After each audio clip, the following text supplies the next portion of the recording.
Hello friends, welcome to my YouTube channel learn with Soni. तो friends, आज की इस वीडियो में मैं लूसेंट सामान्य ज्ञान से रिलेटेड मोस्ट इम्पॉर्टेंट 2000 क्वेश्चन इस वीडियो में लेकर आई हूँ। तो अगर आप किसी भी एग्जाम की तैयारी करते हो तो ये वीडियो आपके लिए काफी ज्यादा यूजफुल होने वाला है। तो इसलिए वीडियो को स्किप मत करिएगा, वीडियो को पूरा एंड तक जरूर देखिएगा। और लास्ट में एक क्वेश्चन भी पूछा है मैंने आप सभी लोगों से, जिसका आंसर आपको कमेंट बॉक्स में बताना है। आपको बता दें, अगर आप किसी भी एग्जाम की तैयारी करते हो, चाहे वो यूपी पुलिस हो, यूपी पुलिस कांस्टेबल हो, SSC, railway, bank, UPSC, BPSC, UPPSC, किसी भी एग्जाम की तैयारी करते हो ना, तो ये वीडियो आपके लिए काफी ज्यादा इंपॉर्टेंट होने वाला है। अगर आप ये वीडियो पूरा देख लेते हो ना, तो एग्जाम में जो है वो आपको इस वीडियो से बाहर एक भी क्वेश्चन आपके एग्जाम में देखने को नहीं मिलेंगे। इसलिए वीडियो को पूरा ध्यान से एंड तक जरूर देखिएगा। तो चलिए स्टार्ट करते हैं आज की इस वीडियो को। और पहला क्वेश्चन आपकी स्क्रीन पर है। आपका फर्स्ट क्वेश्चन है, भारत के कुल कितने पड़ोसी देश हैं? तो कितने पड़ोसी देश हैं भारत के? तो वो हैं आपके 9। 7 जो है वो स्थलीय सीमा वाले देश हैं, पड़ोसी देश हैं, और 2 जो है वो जलीय सीमा वाले पड़ोसी देश हैं। ठीक है, डिटेल में अगर मैं आपको बताऊं तो भारत के कुल 9 पड़ोसी देश हैं, जिसमें कि 7 स्थलीय सीमा वाले देश हैं और 9 जो है वो जलीय सीमा वाले देश हैं। तो 7 स्थलीय सीमा वाले देश कौन कौन से हैं? तो पहला है आपका अफगानिस्तान, दूसरा है पाकिस्तान, तीसरा है बांग्लादेश, चौथा है भूटान, 5वां है चीन, और 6वां है नेपाल, और 7वां है म्यांमार। ठीक है, ये तो हो गए 7 स्थलीय सीमा वाले देश, और 2 हैं आपके जलीय सीमा वाले देश, पड़ोसी देश। तो पहला है आपका श्रीलंका और दूसरा है मालदीव। ठीक है ना, तो ये थे आपके कुल 9 भारत के पड़ोसी देश। नेक्स्ट क्वेश्चन है, डॉल्फिन की सर्वाधिक आबादी वाला राज्य कौन सा है? तो वो कौन सा राज्य है जिसमें जो है वो डॉल्फिन मछली सर्वाधिक आबादी में पाई जाती है? तो वो राज्य है आपका उत्तर प्रदेश, यानी कि ऑप्शन नंबर बी जो है वो राइट आंसर हो जाएगा। उत्तर प्रदेश में जो चंबल नदी है ना, उसमें जो है वो सर्वाधिक आबादी में जो है वो डॉल्फिन मछली पाई जाती है। बाकी के और भी नदियों में पाई जाती है, लेकिन जो चंबल नदी है उसमें जो है वो मैक्सिमम पाई जाती है डॉल्फिन मछली। तो आपका सेकंड क्वेश्चन का राइट आंसर हो जाएगा ऑप्शन नंबर बी। अगला क्वेश्चन है, सबसे ज्यादा रामसर स्थल किस देश में है? तो वो कौन सा देश है जिसमें जो है वो सबसे ज्यादा रामसर स्थल स्थित है? तो वो देश है आपका यूनाइटेड किंगडम। ठीक है ना, यूनाइटेड किंगडम में जो है वो सबसे ज्यादा रामसर स्थल है। तो आपका थर्ड नंबर क्वेश्चन का राइट आंसर हो जाएगा ऑप्शन नंबर सी।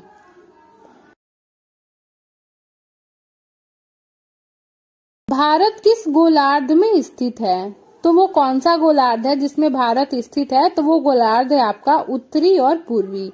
ठीक है, भारत जो है वो उत्तरी और पूर्वी गोलार्ध में स्थित है, यानी कि ऑप्शन नंबर डी जो है वो राइट आंसर हो जाएगा फोर्थ नंबर क्वेश्चन का। अगला क्वेश्चन है, भारत की पूर्व से पश्चिम तक की लंबाई है, तो कितनी लंबाई है? तो वो है आपका 2933 किलोमीटर। याद रखिएगा, वेरी वेरी इंपॉर्टेंट क्वेश्चन है ये, रिपीटेड क्वेश्चन है ये। तो भारत की पूर्व से पश्चिम तक की लंबाई है आपका ऑप्शन नंबर ए जो है वो करेक्ट आंसर हो जाएगा 2933 किलोमीटर। फ्रेंड्स, अगर आपको वीडियो की क्वालिटी, वीडियो का कंटेंट और अपने सोनी मैम की मेहनत पसंद आ रही है तो प्लीज वीडियो को लाइक और चैनल को सब्सक्राइब भी कर दीजिए। अगला क्वेश्चन है, भारत की उत्तर से दक्षिण तक की लंबाई है, तो कितनी लंबाई है उत्तर से दक्षिण तक की? तो वो है आपका 3214 किलोमीटर। ठीक है, याद रखिएगा, पूरब से पश्चिम है 2933 और उत्तर से दक्षिण तक की लंबाई है आपकी 3214 किलोमीटर। नेक्स्ट क्वेश्चन है, भारत का सबसे ऊंचा दर्रा कौन सा है? तो वो कौन सा दर्रा है जो भारत का सबसे ऊंचा दर्रा है? तो वो है आपका काराकोरम दर्रा, यानी कि ऑप्शन नंबर ए जो है वो करेक्ट आंसर हो जाएगा। डिटेल में अगर मैं आपको बताऊं तो काराकोरम दर्रा जो है वो काराकोरम पर्वतमाला में स्थित है, जिसकी ऊंचाई जो है वो 4693 मीटर है। ठीक है, याद रखिएगा, वेरी वेरी इंपॉर्टेंट क्वेश्चन है ये। कई बार आपको ऊंचाई भी पूछ देता है, तो याद रखिएगा काराकोरम दर्रा की जो ऊंचाई है वो है आपका 4693 मीटर, और यह जो है वो आपका काराकोरम पर्वत श्रृंखला में स्थित है। अगला क्वेश्चन है, आर्यों ने भारत में किस दर्रे से होकर प्रवेश किया था? तो वो कौन सा दर्रा है जिस दर्रे से होकर आर्यों ने भारत में प्रवेश किया था? तो वो दर्रा है आपका खैबर दर्रा, यानी कि ऑप्शन नंबर बी जो है वो करेक्ट आंसर हो जाएगा। अगर आपको मैं बता दूं कि जो ये खैबर दर्रा है ना, ये पाकिस्तान में स्थित है। तो याद रखिएगा, आपसे क्वेश्चन ये भी पूछ सकता है कि कौन सा ऐसा दर्रा है जो पाकिस्तान में स्थित है, तो वो दर्रा है आपका खैबर दर्रा, यानी कि 9th क्वेश्चन का आपका राइट आंसर हो जाएगा option number B. Next question है, किस दर्रे के पास से ब्रह्मपुत्र नदी भारत में प्रवेश करती है? तो वो कौन सा दर्रा है? तो वो दर्रा है आपका यांग्याप दर्रा, यानी कि ऑप्शन नंबर सी जो है वो करेक्ट आंसर हो जाएगा। यांग्याप दर्रे के पास से जो है वो ब्रह्मपुत्र नदी जो है वो भारत में प्रवेश करती है। तो आपका 9th क्वेश्चन का राइट आंसर हो जाएगा ऑप्शन नंबर सी। अमरनाथ मंदिर कहाँ स्थित है? तो कहाँ पे है? तो यह जो है वो जम्मू कश्मीर में स्थित है। याद रखिएगा, अमरनाथ मंदिर कहाँ पे है? तो जम्मू कश्मीर में, यानी कि ऑप्शन नंबर बी जो है वो करेक्ट आंसर हो जाएगा। अगला क्वेश्चन है, टिहरी जल विद्युत परियोजना कहाँ स्थित है? तो ये कहाँ पे स्थित है? तो यह जो है आपका उत्तराखंड में स्थित है। ठीक है, उत्तराखंड में स्थित है आपका टिहरी जल विद्युत परियोजना। यह परियोजना जो है वो भिलांगना और भागीरथी नदियों पर बनी है। इसे जो है वो स्वामी राम तीर्थ सागर बांध भी कहते हैं। जो टिहरी जल परियोजना है ना, इसको जो है वो एक और नाम से जाना जाता है, वो नाम है आपका स्वामी राम तीर्थ सागर बांध। अगला क्वेश्चन है, भारत का सर्वोच्च पर्वत शिखर का क्या नाम है? तो क्या नाम है? तो वो नाम है आपका गाडविन आस्टिन। गाडविन आस्टिन है, जिसको हम लोग केटू भी बोलते हैं। वो जो है वो भारत का सर्वोच्च पर्वत शिखर है। आपको बता दें, केटू यानी कि गाडविन आस्टिन विश्व का जो है वो दूसरा सर्वोच्च पर्वत शिखर है और भारत का पहला सर्वोच्च पर्वत शिखर है। इसकी ऊंचाई जो है वो 8611 मीटर है। ठीक है, और यह जो है वो कश्मीर के काराकोरम पर्वतमाला में स्थित होने के कारण जो इसे जो है वो केटू के नाम से भी जाना जाता है। केटू के नाम से क्यों जाना जाता है? क्योंकि ये कश्मीर के काराकोरम पर्वतमाला में स्थित है। ठीक है, तो याद रखिएगा 12 नंबर क्वेश्चन का राइट आंसर हो जाएगा ऑप्शन नंबर ए। आपका अगला क्वेश्चन है, कौन सा देश कृषि उत्पादन में शीर्ष स्थान पर है? तो वो कौन सा देश है? तो वो देश है चीन। चीन जो है वो कृषि उत्पादन में वो शीर्ष स्थान पर है। आपको बता दें, चीन के पास 7% कृषि योग्य भूमि है। इससे वे दुनिया की 22% आबादी का पेट भरते हैं। ठीक है, चीन विश्व का सबसे बड़ा चावल उत्पादक देश है। तो आपसे क्वेश्चन में ये भी पूछ सकता है कि विश्व का सबसे बड़ा चावल उत्पादक देश कौन सा है? तो वो आपका चीन है। अगला क्वेश्चन है, उत्तरी अमेरिका का सबसे बड़ा देश कौन सा है? तो वो कौन सा देश है? तो वो है आपका कनाडा। कनाडा जो है वो उत्तरी अमेरिका का सबसे बड़ा देश है। डिटेल में अगर मैं आपको बताऊं तो कनाडा जनसंख्या की दृष्टि से तीसरा सबसे बड़ा देश है और कुल क्षेत्रफल की दृष्टि से जो है वो उत्तरी अमेरिका का सबसे बड़ा देश है। ठीक है, कुल क्षेत्रफल की दृष्टि से कनाडा दुनिया का दूसरा सबसे बड़ा देश है। ठीक है, उत्तरी अमेरिका का जो है वो सबसे बड़ा देश है और दुनिया का जो है वो दूसरा सबसे बड़ा देश है। तो ये याद रखिएगा। नेक्स्ट क्वेश्चन है, भारत का पर्यावरण शिक्षा केंद्र भारत के किस राज्य में स्थापित किया गया है? तो वो कौन सा राज्य है भारत का जहाँ पे जो है वो भारत का पर्यावरण शिक्षा केंद्र जो है वो स्थापित किया गया है? आपके ऑप्शन ए है गुजरात अहमदाबाद में, बिहार के पटना में, कर्नाटक के बेंगलुरु में और ऑप्शन डी इनमें से कोई नहीं। तो इस क्वेश्चन का राइट आंसर हो जाएगा आपका गुजरात के अहमदाबाद में जो है वो भारत का पर्यावरण शिक्षा केंद्र स्थापित किया गया है, यानी कि 15 क्वेश्चन का राइट आंसर हो जाएगा ऑप्शन नंबर ए। वर्तमान में जो है वो पर्यावरण शिक्षा केंद्र के अध्यक्ष कौन है? तो श्री अशोक खोसला जी जो है वो वर्तमान में पर्यावरण शिक्षा केंद्र के अध्यक्ष हैं। सारनाथ स्थित राष्ट्रीय स्तंभ का कौन सा भाग राष्ट्रीय प्रतीक चिन्ह के रूप में लिया गया है? तो वो कौन सा स्तंभ का भाग है? तो वो है आपका शीर्ष भाग। शीर्ष भाग को जो है वो राष्ट्रीय प्रतीक चिन्ह के रूप में लिया गया है। ठीक है। अगला क्वेश्चन है, उत्तर प्रदेश की पुरुष साक्षरता प्रतिशत कितनी है? तो वो है आपका 77.3%। ठीक है। तो आपका 80 नंबर क्वेश्चन का राइट आंसर हो जाएगा ऑप्शन नंबर डी। अगला क्वेश्चन है, भारत के राष्ट्रीय गान जनगण मन को संपूर्ण रूप से गाने में कितना समय लगता है? तो कितना समय लगता है आप सभी को पता भी होगा, 52 सेकेंड लगता है। यानी कि ऑप्शन नंबर सी जो है वो करेक्ट आंसर हो जाएगा। ठीक है। भारत के राष्ट्रीय गान को गाने में जो है वो संपूर्ण रूप से जो है वो 52 सेकेंड का टाइम लगता है। ठीक है। तो आपका 90 नंबर क्वेश्चन का राइट आंसर हो जाएगा option number C. Next question है, राष्ट्रीय गान जनगण मन सर्वप्रथम कब और कहां गाया गया था? तो कहां पर गाया गया था सर्वप्रथम? तो कलकत्ता में गाया गया था। और कब गाया गया था? तो 1911 में गाया गया था। ठीक है। सन 1911 में सर्वप्रथम कलकत्ता में जो है वो राष्ट्रीय गान जनगण मन को गाया गया था। तो आपका 20 नंबर क्वेश्चन का राइट आंसर हो जाएगा ऑप्शन नंबर डी। सुंदरवन राष्ट्रीय उद्यान भारत में कहाँ स्थित है? तो कहाँ पे है? तो यह जो है वो पश्चिम बंगाल में स्थित है। यानी कि ऑप्शन नंबर ए जो है वो करेक्ट आंसर हो जाएगा। ठीक है। तो पश्चिम बंगाल में स्थित है सुंदरवन राष्ट्रीय उद्यान। ठीक है। पश्चिम बंगाल के जो है वो अंतिम सिरे पर स्थित है। ठीक है। अगला क्वेश्चन है, दाची गामा राष्ट्रीय उद्यान निम्नलिखित में से किसके साथ जुड़ा हुआ है? तो किसके साथ जुड़ा हुआ है? तो यह जो है वो हंगुल या कश्मीरी हिरण के साथ जो है वो जुड़ा हुआ है आपका दाची गामा राष्ट्रीय उद्यान। यानी कि ऑप्शन नंबर बी जो है वो करेक्ट आंसर हो जाएगा। आपका अगला क्वेश्चन है, मिजोरम में फांगपुई राष्ट्रीय उद्यान को निम्नलिखित में से किस नाम से जाना जाता है? तो कौन से नाम से जाना जाता है? तो वो नाम है आपका ब्लू माउंटेन पार्क। ठीक है।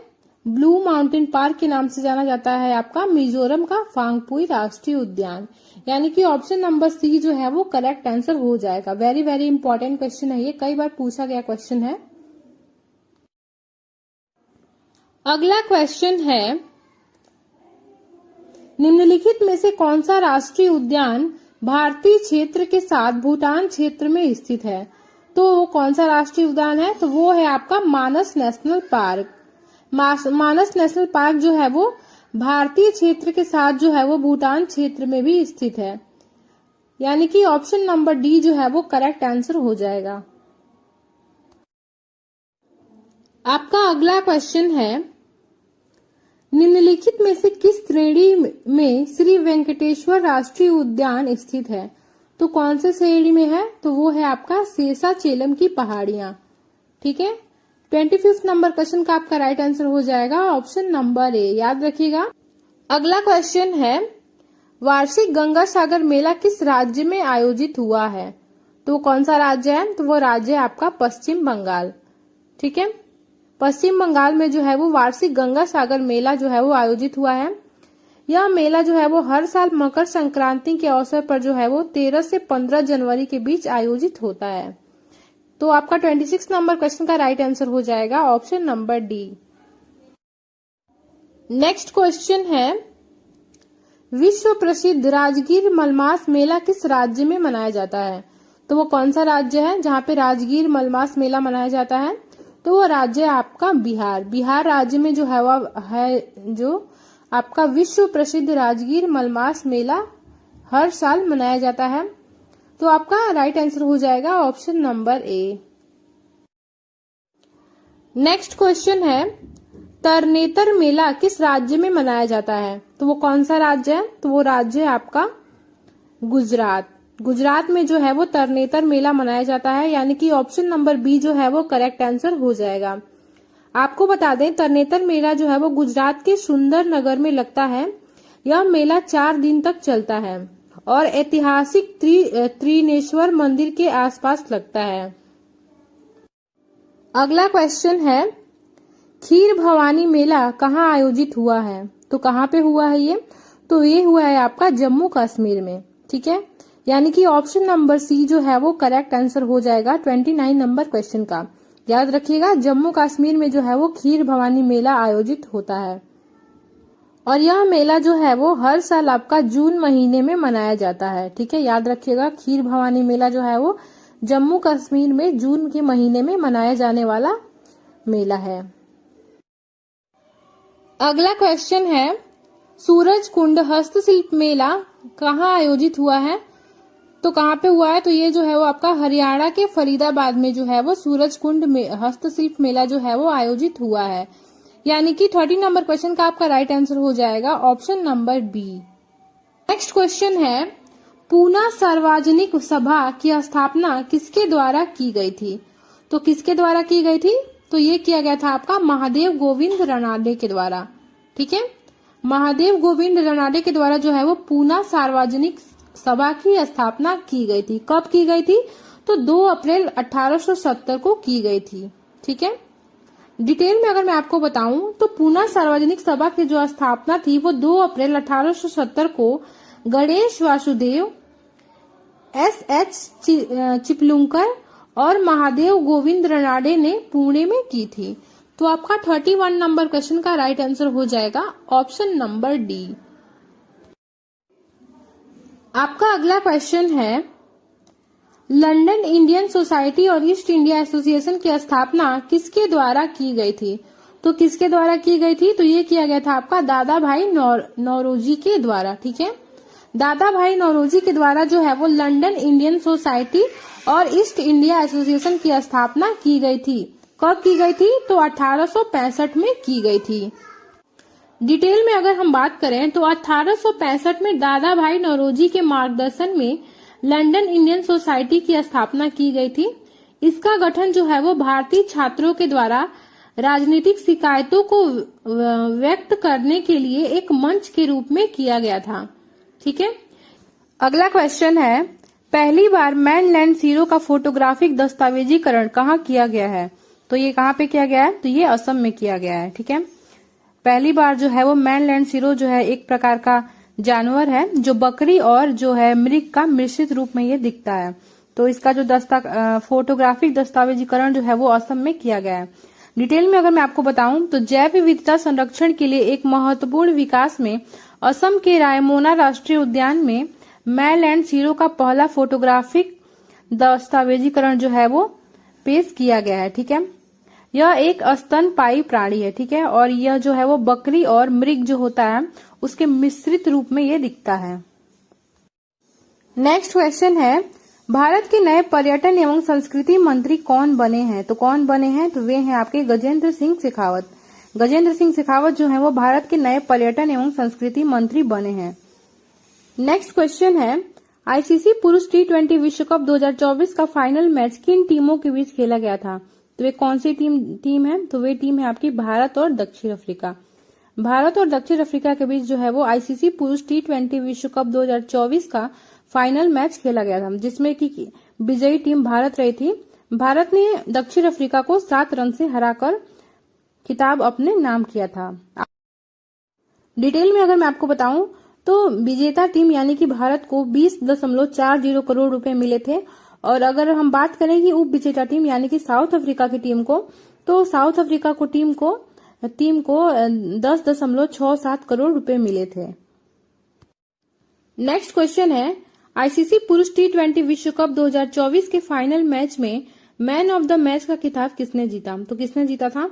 तो देखिए फ्रेंड्स, ये जो मैन ऑफ द मैच का खिताब होता है ये ना फाइनल मैच में दिया जाता है, मतलब कि जो फाइनल में अच्छा परफॉर्म करता है उसको दिया जाता है मैन ऑफ द मैच का खिताब। तो ठीक है, तो भारत और दक्षिण अफ्रीका का फाइनल मैच में भारत की ओर से सबसे ज्यादा रन विराट कोहली ने बनाए थे।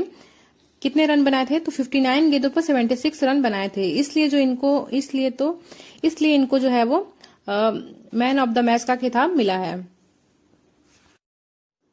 नेक्स्ट क्वेश्चन है, जून 2024 में केरल की विधानसभा ने राज्य का नाम क्या बदलने का प्रस्ताव दूसरी बार पारित किया है? तो कौन सा नाम है? तो वो नाम है आपका केरलम। जून 2024 में केरल की विधानसभा ने केरल का नाम केरलम बदलने का प्रस्ताव जो है वो दूसरी बार पारित किया है? डिटेल में अगर मैं बताऊं तो केरल विधानसभा ने सर्वसम्मति से एक वर्ष में दूसरी बार एक प्रस्ताव पारित किया है, जिसमें भारतीय केंद्र सरकार से संविधान में राज्य का नाम केरल से बदलकर केरलम करने का अनुरोध किया है। नेक्स्ट क्वेश्चन है, हिमाचल प्रदेश के रोहतांग सुरंग का नाम बदलकर नया नाम क्या रखा गया है? तो नया नाम जो पड़ा है वो है अटल सुरंग। ठीक है, जो हिमाचल प्रदेश में रोहतांग सुरंग था उसका नाम बदलकर अब अटल सुरंग कर दिया गया है। यह सुरंग जो है वो 9.02 किलोमीटर लंबी है और आपको बता दें यह दुनिया की सबसे लंबी राजमार्ग सुरंग है। नेक्स्ट क्वेश्चन है, हाइब्रिड तकनीक का इस्तेमाल करने वाला भारत का पहला स्टेडियम कौन सा बना है? तो वो कौन सा स्टेडियम है? तो वो स्टेडियम है आपका हिमाचल प्रदेश का धर्मशाला स्टेडियम। और फ्रेंड्स, अगर हम बात करें ना कि ये जो हाइब्रिड पिच होता है ये किसका बना होता है, तो ये जो है वो बेसिकली जो है वो प्लास्टिक के फाइबर के बने होते हैं और इनका इस्तेमाल हम इसलिए करते हैं क्योंकि इसमें जो है वो मरम्मत की आवश्यकता जो है वो बहुत कम होती है। क्योंकि आप सभी को पता है कि ये जो धर्मशाला स्टेडियम है वो हिमाचल प्रदेश में है, यानी कि पहाड़ी एरिया में स्थित है और वहां पर जो है वो मेंटेनेंस की बहुत ज्यादा जरूरत पड़ती रहती है। कभी बहुत ज्यादा बारिश हो जाती है, इसलिए जो फ्रेंड्स यहाँ पर जो है वो हाइब्रिड तकनीक का इस्तेमाल किया गया है। नेक्स्ट क्वेश्चन है, आईसीसी पुरुष T20 विश्व कप 2024 का आयोजन कहाँ हुआ था? तो कहाँ पे हुआ था? तो ये हुआ था आपका यूएसए और वेस्ट इंडीज में। ठीक है, आईसीसी पुरुष T20 विश्व कप का 2024 का जो आयोजन हुआ था वो यूएसए और वेस्ट इंडीज में हुआ था। नेक्स्ट क्वेश्चन है, पुराने संसद भवन का नाम बदलकर नया नाम क्या हो गया है? तो क्या हो गया है? तो जो पुराना संसद भवन था उसका जो नाम बदलकर हो गया है अब संविधान सदन। देखिए फ्रेंड्स, आप सभी को पता है कि हमारे देश में ना नया संसद भवन का उद्घाटन हुआ है, तो अब जो सारे कार्य होते हैं वो नए संसद भवन में होते हैं, लेकिन जो पुराना संसद भवन था उसका नाम बदला गया है और बदल कर रख दिया गया है संविधान सदन। ठीक है, अगर हम बात करें पुराने संसद भवन की तो जो इसकी आधारशिला जो है वो वर्ष 1921 में रखी गई थी और यह जो है वो 1927 में बनकर तैयार हुआ था। ठीक है, और इसका उद्घाटन कब हुआ था? तो पुराने संसद भवन का जो उद्घाटन हुआ था वो 18 जनवरी 1927 में हुआ था। नेक्स्ट क्वेश्चन है, कांग्रेस के प्रथम अधिवेशन की अध्यक्षता किसके द्वारा की गई थी?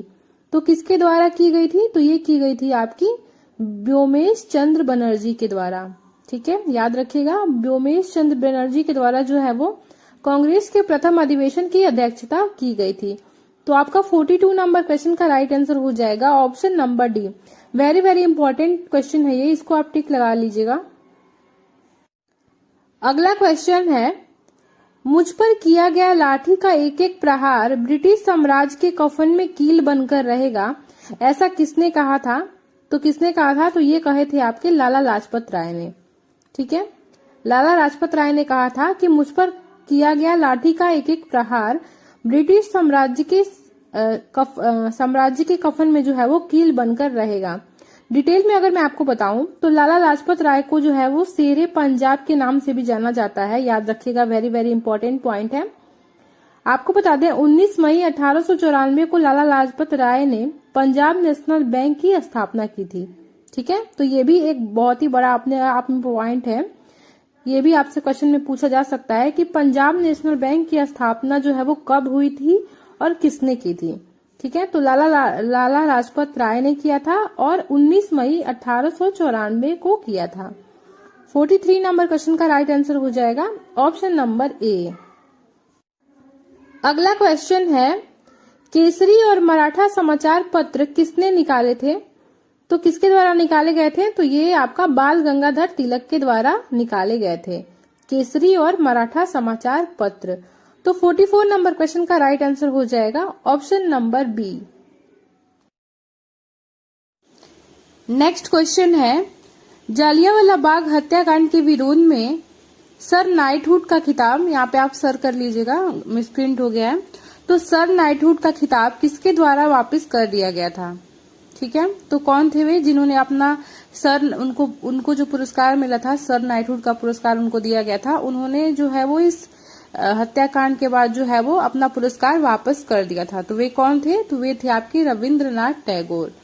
रविन्द्रनाथ टैगोर ने जो है वो जलियांवाला बाग हत्याकांड के बाद जो है वो सर नाइटहुड का खिताब जो है वो वापस कर दिया था। 45 नंबर क्वेश्चन का राइट आंसर हो जाएगा ऑप्शन नंबर सी। अगला क्वेश्चन है, इंडियन सिविल सर्विसेज की परीक्षा पास करने वाले पहले भारतीय कौन थे? तो वे कौन थे जिन्होंने इंडियन सिविल सर्विसेज की परीक्षा को पास किया था? तो वे थे आपके सत्येंद्र नाथ ठाकुर। सत्येंद्र नाथ ठाकुर जो थे वो पहले ऐसे भारतीय थे जिन्होंने इंडियन सिविल सर्विसेज की परीक्षा को पास किया था। तो 46 नंबर क्वेश्चन का आपका राइट आंसर हो जाएगा option number A. Next question है, भारतीय राष्ट्रवाद के पिता कौन कहलाए जाते हैं? तो किन्हें जो है वो भारतीय राष्ट्रवाद का पिता कहा जाता है? तो वेरी वेरी इंपॉर्टेंट क्वेश्चन है ये, आप सभी को पता भी होगा कि महात्मा गांधी को जो है वो भारतीय राष्ट्रवाद का पिता कहते हैं। यानी कि 47 नंबर क्वेश्चन का राइट आंसर हो जाएगा ऑप्शन नंबर डी। अगला क्वेश्चन है, किस गवर्नर जनरल की तुलना औरंगजेब से की जाती है? तो किसकी की जाती है? तो वो थे आपके लॉर्ड कर्जन। लॉर्ड कर्जन की जो तुलना है वो गवर्नर जनरल औरंगजेब से की जाती है। यानी कि 48 नंबर क्वेश्चन का राइट आंसर हो जाएगा ऑप्शन नंबर ए। अगला क्वेश्चन है, इल्बर्ट विधेयक किस वायसरॉय के काल में पेश किया गया था? तो किसके काल में पेश किया गया था? तो वो किया गया था आपका लॉर्ड रिपिन। यानी कि ऑप्शन नंबर बी जो है वो करेक्ट आंसर हो जाएगा। तो लॉर्ड रिपिन के जो है वो काल में इल्बर्ट विधेयक को पेश किया गया था। यानी कि 49 नंबर क्वेश्चन का आपका राइट आंसर हो जाएगा option number B. Next question है, भारतीय राष्ट्रीय कांग्रेस की स्थापना के समय भारत का गवर्नर कौन था? तो कौन था? तो वो था आपका लॉर्ड डफरिन। जो लॉर्ड डफरिन था वो भारतीय राष्ट्रीय कांग्रेस की स्थापना के समय जो है वो भारत का गवर्नर जनरल था। यानी कि 50 नंबर क्वेश्चन का आपका राइट आंसर हो जाएगा ऑप्शन नंबर सी। आपका अगला क्वेश्चन है, वर्नाक्यूलर प्रेस एक्ट किसके शासन में पारित किया गया था? ठीक है, तो किसके शासन में पारित किया गया था? तो वो किया गया था आपका लॉर्ड लिटिन। यानी कि option number D correct answer हो जाएगा। तो लॉर्ड जो लिटिन थे उनके शासन में जो है वो वर्नाक्यूलर प्रेस एक्ट को पारित किया गया था। यानी कि 51 नंबर क्वेश्चन का आपका राइट आंसर हो जाएगा option number D. Next question है, डॉक्टर राजेंद्र प्रसाद के अनुसार पाकिस्तान के जनक कौन थे? तो कौन थे डॉक्टर राजेंद्र प्रसाद के अनुसार? तो वे थे लॉर्ड मिंटो। लॉर्ड मिंटो जो थे वो डॉक्टर राजेंद्र प्रसाद के अनुसार जो है वो पाकिस्तान के जनक थे। तो 52 नंबर क्वेश्चन का आपका राइट आंसर हो जाएगा ऑप्शन नंबर ए।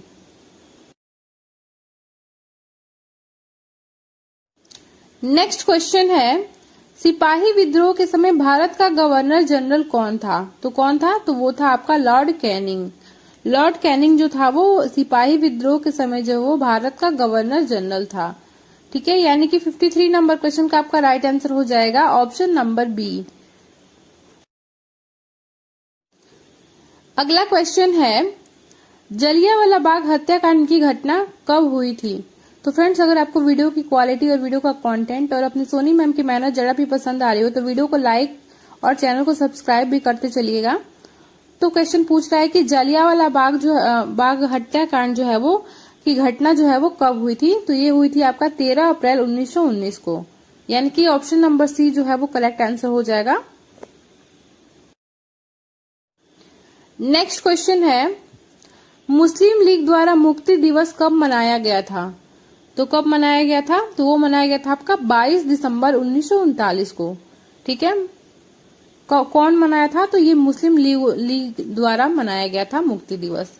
1939 में जो है वो मुक्ति दिवस जो है वो मुस्लिम लीग के द्वारा मनाया गया था। यानी कि जो ऑप्शन नंबर डी है वो करेक्ट आंसर हो जाएगा 55 नंबर क्वेश्चन का। अगला क्वेश्चन है, संपूर्ण भारत में प्रथम स्वाधीनता दिवस कब मनाया गया था? तो कब मनाया गया था? तो वो मनाया गया था आपका 26 जनवरी 1930 को जो है वो संपूर्ण भारत में जो है वो प्रथम स्वाधीनता दिवस मनाया गया था। यानी कि 56 नंबर क्वेश्चन का राइट आंसर हो जाएगा ऑप्शन नंबर ए। अगला क्वेश्चन है, इंडियन मुस्लिम लीग की स्थापना कब हुई थी? तो कब हुई थी? तो वो हुई थी आपकी 1906 में। ठीक है, सन 1906 में जो है वो इंडियन मुस्लिम लीग की स्थापना हुई थी। वेरी वेरी इंपॉर्टेंट क्वेश्चन है ये, कई सारे एग्जामों में पूछा गया क्वेश्चन है ये, तो इसको आप डबल टिक लगा लीजिएगा। तो 57 नंबर क्वेश्चन का आपका राइट आंसर हो जाएगा ऑप्शन नंबर बी।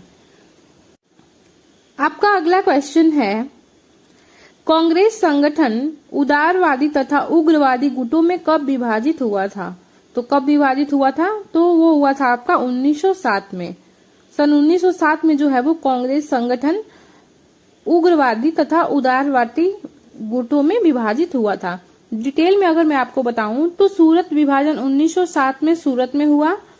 ठीक है, जिसे कि कांग्रेस के वार्षिक अधिवेशन के रूप में भी जाना जाता है। ठीक है, और सूरत अधिवेशन ने कांग्रेस के भीतर उदारवादी तथा उग्रवादी को चरमपंथी भी कहा जाता है नामक क्रांतिकारियों की दो शाखाओं का निर्माण किया था। ठीक है, यानी कि आपका 58 नंबर क्वेश्चन का राइट आंसर हो जाएगा ऑप्शन नंबर सी। आपको बता दें, ये जितने भी पॉइंट्स मैं आपको अलग से बताते जा रही हूँ ना, इसको बहुत अच्छे से आप ध्यान में रखिएगा, क्योंकि इन सब में से भी आपसे क्वेश्चन पूछा जा सकता है। नेक्स्ट क्वेश्चन है, गांधी इरविन समझौता कब हुआ था? तो कब हुआ था? तो वो हुआ था आपका 5 मार्च 1931 को। ठीक है, 5 मार्च 1931 को जो है वो गांधी इरविन समझौता हुआ था।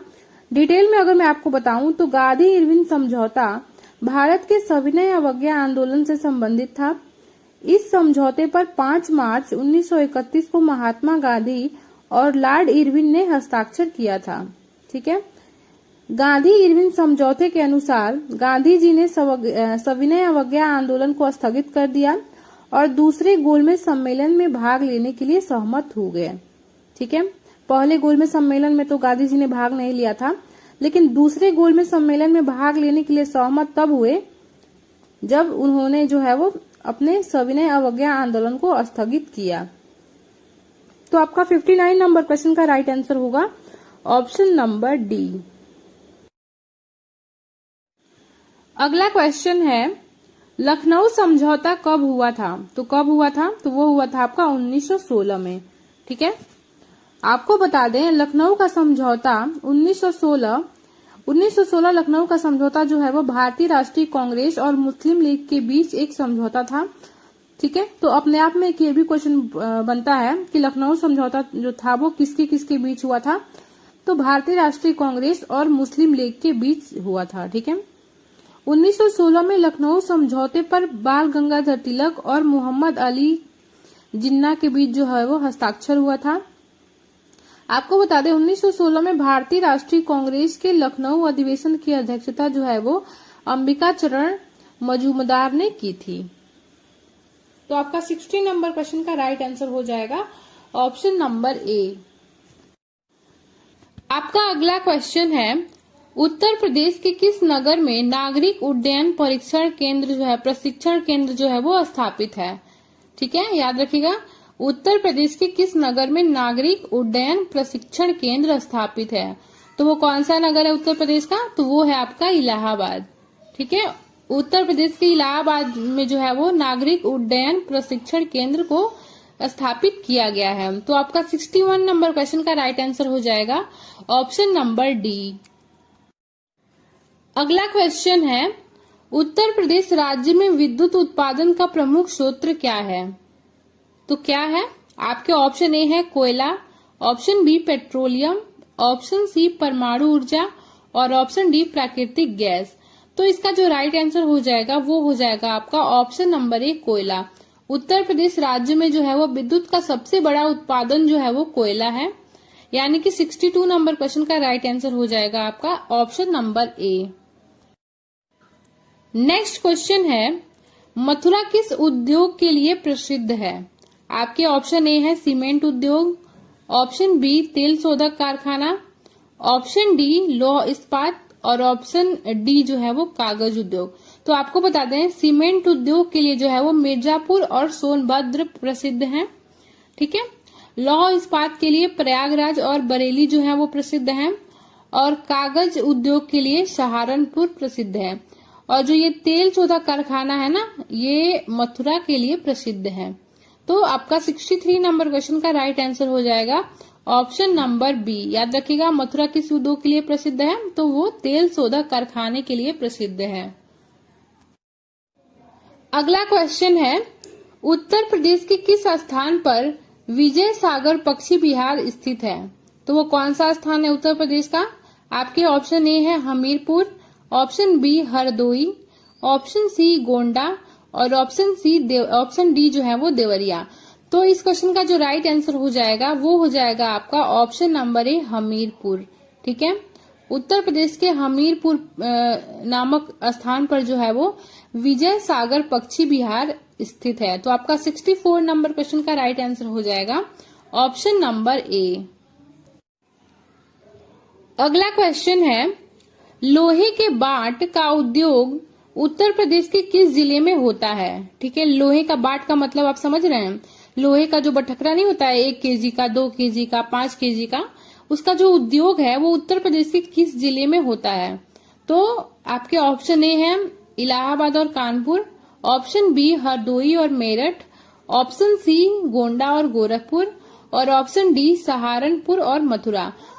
तो इसका जो राइट आंसर हो जाएगा वो हो जाएगा आपका सहारनपुर और मथुरा। लोहे के बाट का उद्योग जो है वो उत्तर प्रदेश के सहारनपुर और मथुरा में सर्वाधिक होता है। तो आपका 65 नंबर क्वेश्चन का राइट आंसर हो जाएगा ऑप्शन नंबर डी। आपका अगला क्वेश्चन है, उत्तर प्रदेश में सर्वाधिक जौ उत्पादक जिला है। ठीक है। तो क्वेश्चन में पूछ रहा है कि उत्तर प्रदेश में जो है वो सर्वाधिक जौ का उत्पादन जो है वो कहाँ पे होता है, किस जिले में होता है? तो वो जिला है आपका फिरोजाबाद। फिरोजाबाद में जो है वो सर्वाधिक जौ का उत्पादन होता है। तो 66 नंबर क्वेश्चन का राइट आंसर हो जाएगा आपका ऑप्शन नंबर ए। अगला क्वेश्चन है, उत्तर प्रदेश में सर्वाधिक मूंगफली का उत्पादन किस जिले में होता है या उसका उत्पादक जिला है? तो कौन सा जिला है वो? आपके ऑप्शन ए है Firozabad, option B Jhansi, option C Gonda और ऑप्शन डी सहारनपुर। तो इसका जो राइट आंसर हो जाएगा वो हो जाएगा आपका option number B Jhansi.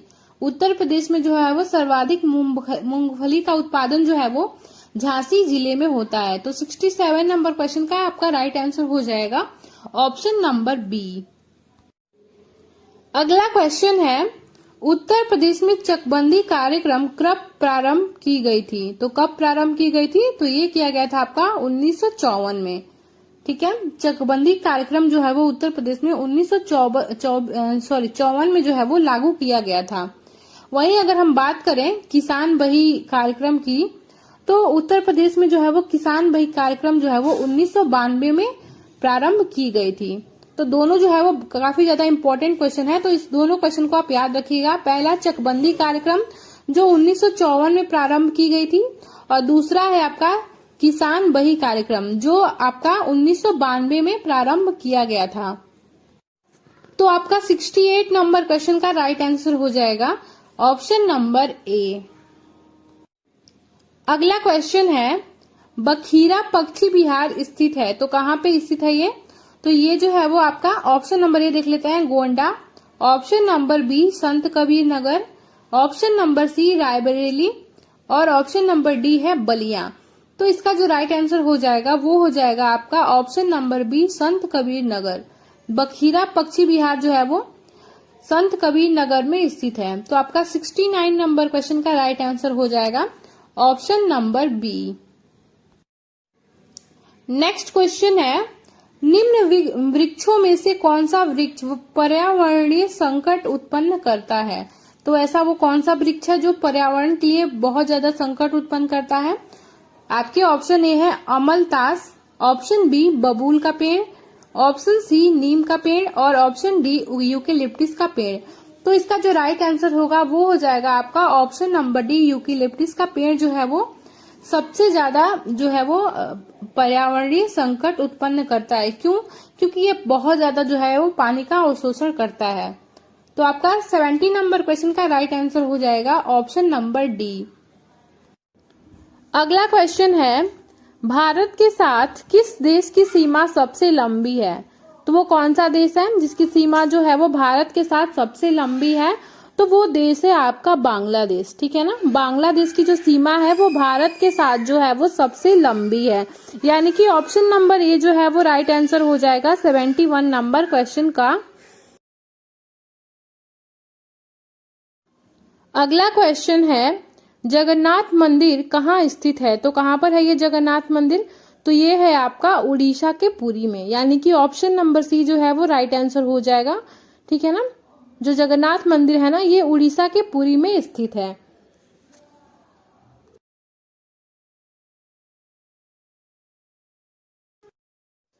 Next question है, रेणुका झील किस राज्य में स्थित है? तो वो कौन सा राज्य है जहाँ पे रेणुका झील है?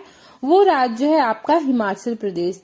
भारतीय राज्य हिमाचल प्रदेश में जो है वो आपका रेणुका झील स्थित है। डिटेल में अगर मैं आपको बताऊं तो हिमाचल प्रदेश के सिरमौर जिले में जो है वो रेणुका झील स्थित है और यह समुद्र तल से जो है वो 672 मीटर ऊपर है। ठीक है, तो याद रखिएगा, वेरी इंपॉर्टेंट पॉइंट है। अगला क्वेश्चन है, फाय सागर झील किस राज्य में स्थित है? तो वो कौन सा राज्य है जहाँ पे फाय सागर झील है? वो राज्य है आपका राजस्थान। भारतीय राज्य राजस्थान में जो है वो आपका फाय सागर झील स्थित है। डिटेल में अगर मैं आपको बताऊं तो भारतीय राज्य राजस्थान के अजमेर के पास जो है वो यह झील स्थित है। इसका नाम जो है वो 1892 में एक अंग्रेजी अभियंता श्री फाय के निर्देशन में बाढ़ राहत परियोजना के निर्माण के बाद रखा गया था, इसलिए इसका नाम जो है वो फाय सागर पड़ा था, क्योंकि श्री फाय सागर के निर्देशन से पड़ा था तो इसीलिए इसका नाम फाय सागर झील रखा गया था। कब रखा गया था? तो 1892 में। नेक्स्ट क्वेश्चन है, चंद्रनाहन झील किस राज्य में स्थित है? तो वो कौन सा राज्य है जहाँ पे जो है वो चंद्रनाहन झील स्थित है, जिसको जो है वो एक और नाम से जाना जाता है चंद्रनहन। ठीक है, तो ये झील जो है वो किस राज्य में है? तो वो राज्य है आपका हिमाचल प्रदेश।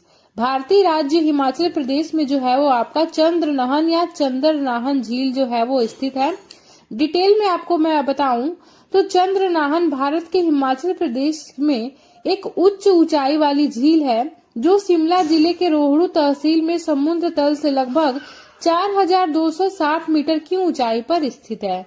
तो ये जितने भी पॉइंट्स मैं आपको अलग से बताते चल रही हूँ आप उसको याद रखिएगा, क्योंकि कई बार आपके एग्जाम में ये भी पूछता है कि किस राज्य के किस जिले में है। तो याद रखिएगा हिमाचल प्रदेश के शिमला जिले में, ठीक है, स्थित है आपका चंद्रनहन या चंद्रनाहर झील।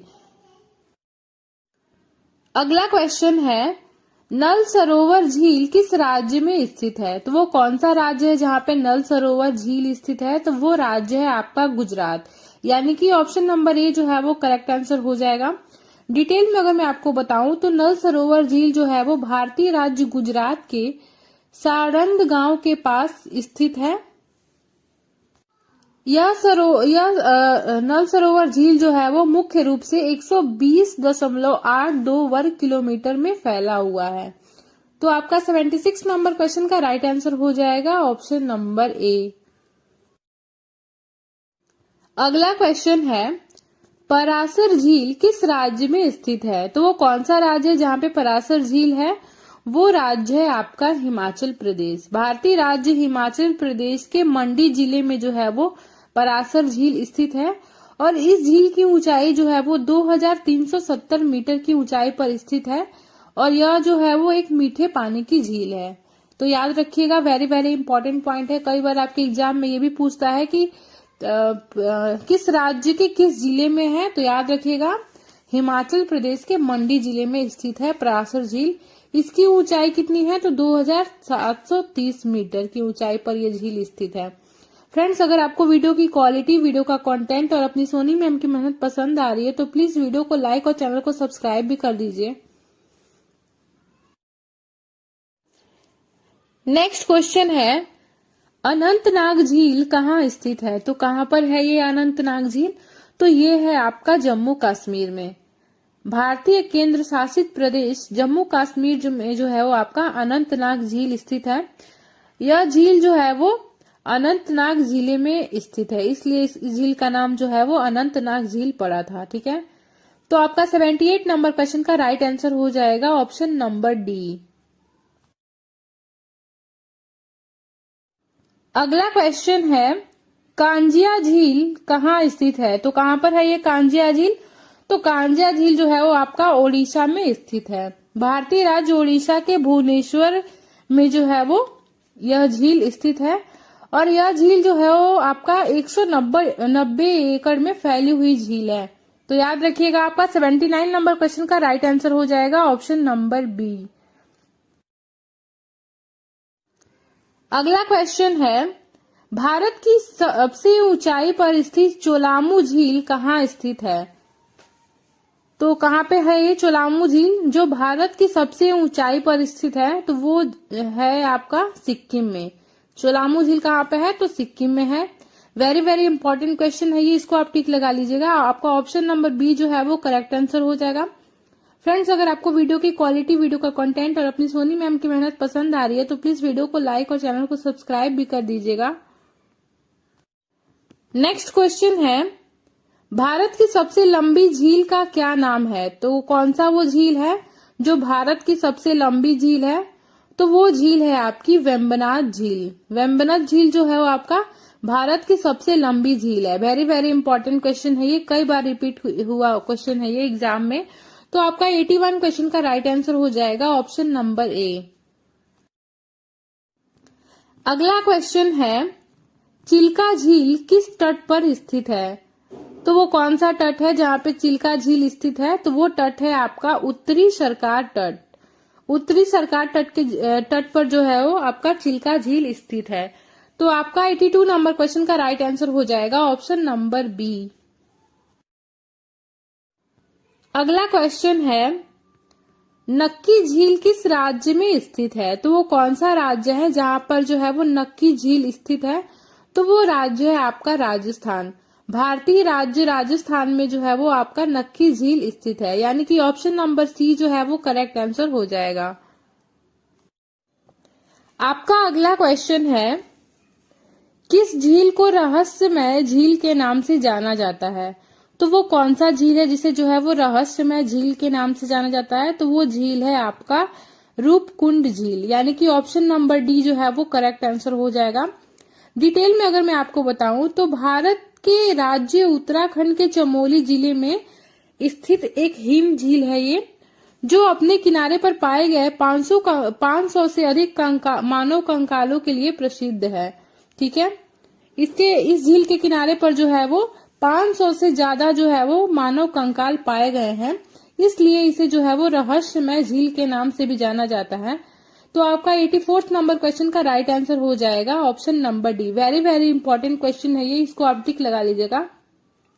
कई बार आपके एग्जाम में पूछा गया है, दूसरे तरीके से पूछा गया है कि रूपकुंड झील को और किस नाम से जानते हैं? तो वो नाम है आपका रहस्यमय झील। नेक्स्ट क्वेश्चन है, केरल के लैगून क्षेत्र को क्या कहा जाता है? तो क्या कहा जाता है? तो वो कहा जाता है आपका कयाल। केरल के लैगून क्षेत्र को कयाल के नाम से जाना जाता है। तो आपका 85 नंबर क्वेश्चन का राइट आंसर हो जाएगा ऑप्शन नंबर ए। अगला क्वेश्चन है, केबुल लामजाओ राष्ट्रीय उद्यान जो कि विश्व में इकलौता तैरता हुआ राष्ट्रीय उद्यान है, यह किस झील का एक अभिन्न हिस्सा है? तो वो कौन सा झील है जिसका जो है वो केबुल लामजाओ राष्ट्रीय उद्यान जो है वो एक अभिन्न हिस्सा है? तो वो झील है आपका लोकटक झील। ठीक है, याद रखिएगा, वेरी वेरी इंपॉर्टेंट क्वेश्चन है ये, कई बार रिपीट हुआ है ये वाला क्वेश्चन। तो लोकटक झील का जो है वो एक अभिन्न हिस्सा है केबुल लामजाओ राष्ट्रीय उद्यान। तो आपका 86 नंबर क्वेश्चन का राइट आंसर हो जाएगा ऑप्शन नंबर बी। अगला क्वेश्चन है, निम्न में से कौन सी झील भारत के पश्चिमी तट पर स्थित है? तो वो कौन सी झील है? तो वो झील है आपकी अष्टमुदी झील। अष्टमुदी झील जो है वो भारत के पश्चिमी तट पर स्थित है और यह जो है वो केरल राज्य में स्थित है। आपको बता दें अष्टमुडी नाम इस झील का क्यों पड़ा, क्योंकि इसका आकार जो है वो 8 भुजाओं वाला है, इसलिए इसका नाम जो है वो अष्टमुडी झील पड़ा है। तो आपका 87 नंबर क्वेश्चन का राइट आंसर हो जाएगा ऑप्शन नंबर सी। अगला क्वेश्चन है गजनेर झील किस राज्य में स्थित है? तो वो कौन सा राज्य है जहाँ पे जो है वो गजनेर झील स्थित है? तो वो राज्य है आपका राजस्थान। भारतीय राज्य राजस्थान में जो है वो गजनेर झील स्थित है, यानी कि ऑप्शन नंबर डी जो है वो करेक्ट आंसर हो जाएगा। आपका अगला क्वेश्चन है निम्न में से कौन सी झील भारत के 2 राज्यों आंध्र प्रदेश और तमिलनाडु की साझेदारी वाली झील है? तो वो कौन सी झील है? तो वो झील है आपकी पुलिकट झील। पुलिकट झील जो है वो आंध्र प्रदेश और तमिलनाडु की साझेदारी वाली झील है। तो कई बार आपके एग्जाम में ऐसे भी पूछता है कि ऐसी कौन सी झील है जो 2 राज्यों की साझेदारी वाली झील है? तो वो झील है आपकी पुलिकट झील। याद रखिएगा, वेरी वेरी इंपॉर्टेंट क्वेश्चन है, यानी कि ऑप्शन नंबर ए जो है वो करेक्ट आंसर हो जाएगा 89 नंबर क्वेश्चन का। अगला क्वेश्चन है भारत के संदर्भ में डिडवाना, कुचामन, सरगोल और खाट किसके नाम है? तो किसके नाम है? तो वो नाम है आपके लवण झील के। लवण झील के ये सभी नाम है डिडवाना, कुचामन, सरगोल और खाट। तो याद रखिएगा, वेरी वेरी इंपॉर्टेंट पॉइंट है। तो आपका ऑप्शन नंबर बी जो है वो करेक्ट आंसर हो जाएगा 90 नंबर क्वेश्चन का। अगला क्वेश्चन है रंग सागर झील किस राज्य में स्थित है? तो वो कौन सा राज्य है जहाँ पे रंग सागर झील है? तो वो राज्य है आपका राजस्थान। भारतीय राज्य राजस्थान के उदयपुर जिले में जो है वो यह झील स्थित है। तो आपका 91 नंबर क्वेश्चन का राइट आंसर हो जाएगा ऑप्शन नंबर ए।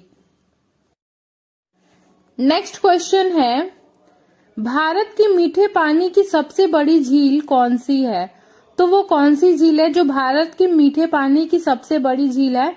तो वो झील है आपकी उलर झील। उलर झील जो है वो भारत की मीठे पानी की सबसे बड़ी झील है।